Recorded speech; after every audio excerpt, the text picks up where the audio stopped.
Comment visualiser à l'oscilloscope des signaux de forte amplitude? Alors ici, on s'intéresse à l'affichage d'une tension délivrée par le réseau. Et comme la tension elle évolue entre moins 325 et plus 325 volts, on ne peut pas l'appliquer directement à l'oscilloscope. Pour ça, on va passer par une sonde atténuatrice de tension qui va diviser par 100. Je le vois ici parce que le voyant 1 centième est allumé. Et en sortie de la sonde, on a donc la tension divisée par 100 qui va être appliquée sur l'entrée de l'oscilloscope.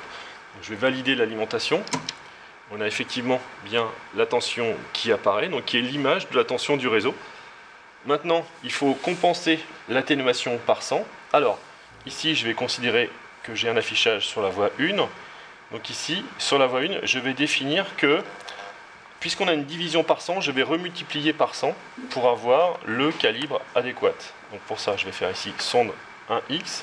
Donc je vérifie bien que c'est une tension dont je fais la mesure. Et là, je vais faire une multiplication par 100 pour compenser la division par 100 qui a lieu dans la sonde. Donc ça se fait en appuyant sur le bouton ici. Donc voilà, je suis à 100 fois. Je valide.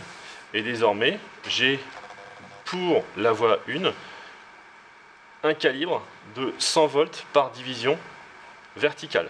Et donc on pourrait bien vérifier que la tension évolue entre 3 fois 100 plus un petit peu, donc ça fera environ plus 325 volts et moins 325 volts.